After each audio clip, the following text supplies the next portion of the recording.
Assalamualaikum warahmatullahi wabarakatuh. Oke teman-teman, kembali lagi di Didi Channel. Oke, seperti biasa untuk hari ini ya teman-teman ya, Didi akan memberikan informasi lagi nih teman-teman. Kali ini Didi akan memberikan informasi seputar induk cryptocurrency, yaitu Bitcoin dan sentimen-sentimennya ya. Kenapa harganya sangat volatilitas banget ya untuk induk kripto. Nah, ternyata banyak sekali sentimen-sentimen teman-teman ya yang mempengaruhi harga market cryptocurrency saat ini, yang lama sudah nggak di-update gitu teman-teman ya.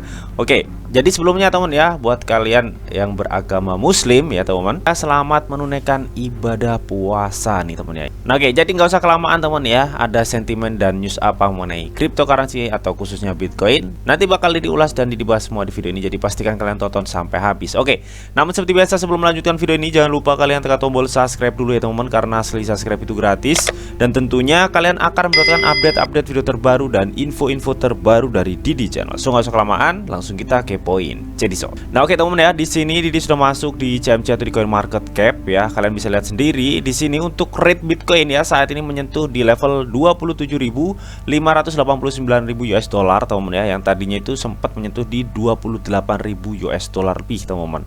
Oke, hal ini dikarenakan teman-teman ya, sentimen-sentimen market global teman-teman ya, yang berdampak langsung ke market cryptocurrency. Contohnya seperti yang kemarin pernah diulas teman ya, mengenai longsornya Bank Silicon Valley teman atau SVB teman ya, yang menyebabkan harga dari USDC itu oleng gitu teman ya, atau mengalami defect teman. Hal itu juga sangat menyebabkan ya harga dari BTC itu kemarin sempat turun hingga 19.000 US dollar, yang akhirnya ketarik naik dan kemarin tuh sempat naik hingga 28.000 dan saat ini dan berada di rate 27.548 ya. Nah, kalau kalian lihat chart 7 harinya di sini terlihat banget ya, kemarin tuh kalau nggak salah tanggal 10 ya, yang mengalami tragedi USDT ya, Bank Silicon Valley yang mengalami longsor gitu teman, mengakibatkan market BTC juga longsor dan akhirnya mengalami pembalikan arah gitu teman ya, dan menempatkan harga BTC saat ini di level 27.549 teman. Oke, hal itu juga menyebabkan volatilitas pada altcoin ya teman ya, nggak hanya mboknya kripto ya. Jadi semua altcoin juga mengalami volatilitas, namun memang cenderung penggerak volatilitas tersebut yaitu Bitcoin gitu teman. Yang satu minggu ini teman ya, untuk pergerakan BTC itu sangat-sangat fluktuatif. Nah, kira-kira ada apa, nanti bakal diulas. Oke, jadi di sini teman ya, dikutip dari investing.com teman ya. Ini di akun Twitternya langsung ya, dimana kemarin tuh mereka tuh men-share nih sebuah gambar dari Jeremy Powell nih, atau ketua The Fed yang sedang pusing berkeringat gitu teman ya. Oke, dimana Jeremy Powell tuh pusingnya menghadapi inflasi di negaranya serta krisis bank teman ya. Dimana di satu sisi teman ya, Jeremy Powell tuh bingung memikirkan ya atau mengendalikan inflasi, yang dimana untuk saat ini untuk mengatasi inflasi itu harus menaikkan suku bunga. Di sisi lain teman ya, Jeremy Powell juga memikirkan bahwa saat ini teman ya, semenjak kebangkrutan Bank Silicon Valley atau SVB teman ya, banyak krisis bank lainnya di AS teman ya. Nah, di sini Jeremy Powell itu dihadapkan dua pilihan nih. Jika suku bunga nggak dinaikkan ya, ancamannya inflasi di AS itu bakal meningkat dan itu mempengaruhi ekonomi di AS juga teman ya. Namun jika dinaikkan ya teman-teman, Bank AS saat ini tuh dalam kondisi krisis ya teman-teman ya. Tentunya makin krisis aja gitu ketika suku bunga itu dinaikkan gitu. Makanya di sini Jeremy Powell tuh sangat pusing banget ya. Di sini terlihat banget ya gambarnya, coba kalian lihat ya, yang di-tweet oleh investing.com teman ya. Ini kemarin Didi sempat baca teman-teman. Nah, akhirnya apa teman ya? Akhirnya kemarin tuh Federal Reserve ya atau The Fed itu mengambil keputusan ya, telah menaikkan suku bunga hingga 25 basis point lagi, yang bulan kemarin juga dinaikkan 25 basis point. Saat ini juga dinaikkan 25 basis point ya. Oke, padahal misi The Fed teman ya untuk menurunkan suku bunga itu hingga 2% kalau nggak salah kemarin teman ya. Itu misinya teman, namun terjegal ya. Siapa tahu bank SVB atau Silicon Valley ya teman itu mengalami kebangkrutan gitu teman ya, yang alhasil Federal Reserve mau nggak mau harus menaikkan suku bunga untuk menghadapi atau menekan inflasi di AS gitu teman. Jadi ini infonya di tweet dari Wager Guru ya teman ya, pada 22 Maret 2023 ya teman. Jadi masih 3 hari kemarin teman ya, Federal Reserve atau The Fed itu menaikkan suku bunga bunga sebesar 25 basis point. Jadi naiknya itu perlahan ya untuk kenaikan suku bunga. Meskipun perlahan kan bank saat ini krisis gitu teman-teman ya. Jadi sangat berdampak banget gitu teman-teman ya. Nah, hal ini juga yang menyebabkan volatilitas pada market cryptocurrency itu cenderung cepat gitu teman-teman ya. Karena saat ini teman ya di AS itu sedang mengalami inflasi teman-teman ya, serta banyaknya kebangkrutan bank atau krisis bank di AS gitu teman-teman.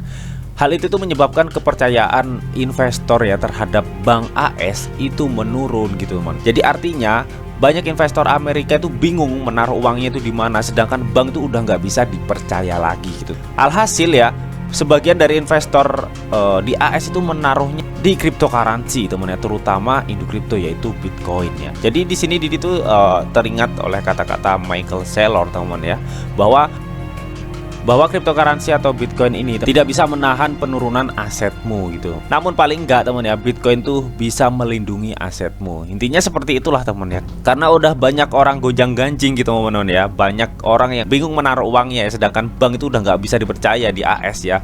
Karena nyatanya banyak bank yang bangkrut gitu teman ya. Jadi krisis bank di AS itu saat ini merajalela gitu teman. Nah, alhasil teman ya, dulu ada salah satu nama yang terkenal ya, pembenci kripto sejati, yaitu Peter Schiff teman ya. Karena memang Peter Schiff ini sangat negatif banget ya terhadap cryptocurrency dari dulu teman. Namun saat ini teman ya, katanya itu pembenci kripto terkenal Peter Schiff dapat membeli ribuan BTC karena alasan khusus ini teman ya.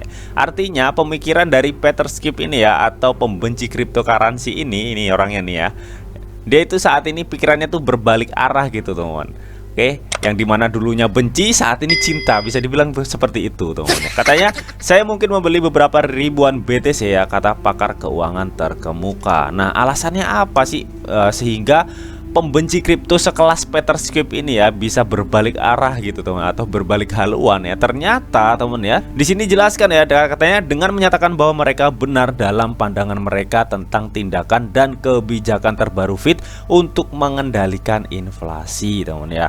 Jadi alasan kenapa Peter Schiff berbalik haluan gitu teman ya, karena memang kalau dilihat teman ya, satu, AS itu memang saat ini sedang oleng-olengnya ya, atau krisis bank ya di negaranya teman. Di lain itu ya, AS juga saat ini tuh sedang berjuang untuk menekan inflasi. Nah, Peter Schiff di sini ya melihat dari penjelasan ini, dia itu nggak setuju dengan cara The Fed ya untuk mengendalikan inflasi saat ini. Nah, caranya The Fed untuk mengendalikan inflasi saat ini tuh apa? The Fed menaikkan suku bunga teman ya. Oke, karena memang jika suku bunga terus-terusan dinaikkan dan melihat kondisi krisis bank di AS, dan itu juga nggak baik juga ya terhadap ekonomi AS. Tapi The Fed itu dihadapkan oleh dua pilihan sulit ya. Kalau nggak dinaikkan, inflasi berlanjut; kalau dinaikkan, bank makin krisis gitu dong. Nah, di sini Peter Schiff tuh nggak setuju ya dengan cara AS menghadapi inflasi dengan cara menaikkan suku bunga. Alhasil dia itu saat ini bullish terhadap BTC ya. Artinya dia itu sudut pandangnya ya, yang dulu negatif sekarang menjadi positif lah, gitulah intinya teman. Dan ini merupakan kabar yang good ya teman ya, karena food dari BTC itu menghilang gitu teman. Meskipun masih ada teman ya beberapa pembenci BTC saat ini gitu teman. Oke, namun paling enggak ya sekelas Peter Schiff saat ini dia itu sudah berbalik haluan lah teman ya. Dan itu memberi kejutan ya terhadap komunitas cryptocurrency saat ini cuy. Oke, jadi nggak hanya di AS teman ya saat ini yang mengalami krisis bank ya, semenjak Silicon Valley itu oleng teman ya. Jadi banyak bank-bank lainnya mengalami oleng juga. Nah, ternyata nggak di AS juga nih. Ternyata di Eropa itu ada salah satu bank juga ya teman ya, yang saat ini lagi jatuh nih teman ya, yang bernama Deutsche Bank teman ya. Nah, katanya teman ya, Deutsche Bank ini jatuh pada hari Jumat ya untuk sahamnya teman ya. Dan jatuhnya itu bersama dengan saham-saham bank Eropa lainnya temennya, di tengah kekhawatiran investor atas stabilitas sektor perbankan global ya. Nah, katanya ya penurunan saham dari bank-bank Eropa ini ya terjadi katanya setelah penyelamatan darurat kredit isu yang baru-baru ini terjadi teman ya, dan mengikuti kerugian di bank-bank AS pada hari Kamis kemarin teman. Oke. Yang artinya teman ya, krisis bank itu nggak hanya terjadi di AS namun di Eropa teman ya. Nah, hal ini juga tentunya seperti yang sudah dijelaskan tadi ya, ini menyebabkan banyak investor itu bingung menaruh uangnya di mana, sedangkan bank itu udah nggak bisa dipercaya gitu. Satu-satunya ya harapan banyak investor tuh yaitu ya Bitcoin gitu teman ya. Meskipun Bitcoin itu dalam tanda kutip ya teman ya, tidak bisa melindungi nilainya ya, atau bisa dibilang itu Bitcoin sangat fluktuatif nilainya ya, kadang naik tajam, kadang turunnya tajam.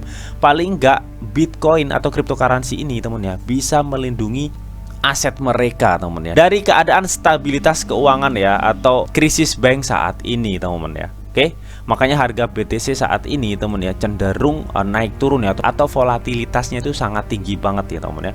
Namun kalau dilihat ya, meskipun naik turun teman ya, BTC itu terus menanjak gitu, bahkan sampai di level 28.000 kemarin teman ya. Nah oke, yang terakhir ya dikutip dari Today, apakah Satoshi Nakamoto ya teman ya meramalkan krisis bank saat ini ya? Pernyataan Bitcoinnya mungkin menyarankan jadi gitu teman ya. Oke, nah di sini teman ya pernyataan Satoshi tentang fiat dan bank teman ya. Dari akun Twitter Anil Anisaido ini teman ya, dia itu men-share sebuah kutipan dari pesan forum Satoshi ya, yang dia posting pada 11 Februari 2009 cuy. Jadi cukup lama banget teman ya.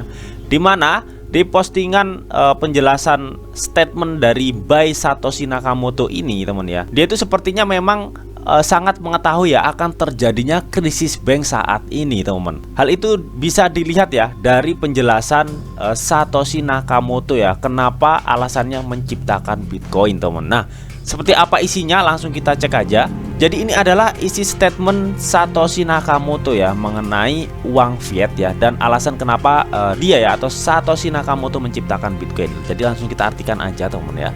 Nah, ini ya teman-teman ya, pernyataan Satoshi Nakamoto, pencipta dan pengembang implementasi referensi asli Bitcoin ya pada 31 Oktober 2008 teman-teman ya. Dimana 2008 tuh dulu kejadian krisis juga teman ya di AS teman-teman, yang menyebabkan banyak kepercayaan investor ya atau masyarakat ya terhadap bank itu menurun ya. Dan di kondisi itu juga teman ya, harga Bitcoin tuh melambung tajam pada waktu itu teman.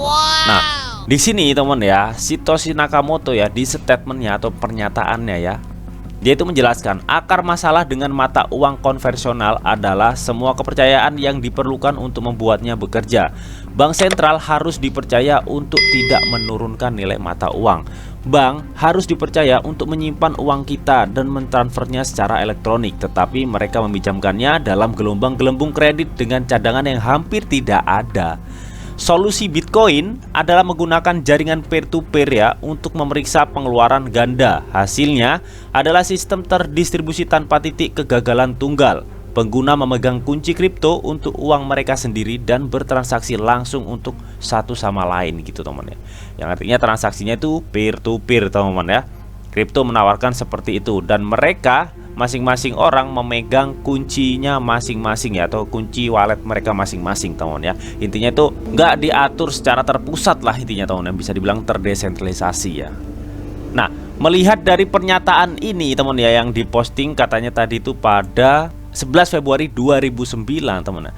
Hal ini tuh sepertinya ya pencipta Bitcoin ya atau Satoshi Nakamoto itu sepertinya itu sudah bisa mengira ya atau memprediksi bahwa akan terjadinya krisis bank seperti saat ini teman ya. Makanya mereka itu menciptakan sebuah teknologi yang bernama blockchain ya teman ya, dengan koinnya itu BTC atau Bitcoin ini teman, yang benar-benar memang terdesentralisasi. Nah, nyatanya saat ini teman ya, BTC itu sudah diadopsi mengglobal teman ya, dan sudah banyak orang mengakui BTC itu adalah emas digital 2.0 teman ya, yang menyebabkan harga BTC itu tetap tinggi teman-teman ya, dan memiliki nilai tersendiri lah teman-teman ya untuk BTC ini. Peristiwa di tahun 2008 juga ya teman ya, hal itu juga yang membantu Bitcoin cukup naik tinggi untuk pertama kalinya teman ya, dan menjadikan Bitcoin itu arus utama pada waktu itu. Nah, melihat saat ini teman ya, banyak krisis bank lagi nih di AS bahkan di Eropa tadi teman ya. Apakah hal ini juga pertanda ya bahwa masa di tahun 2008 teman ya, yang AS mengalami krisis bank akan terjadi gitu teman?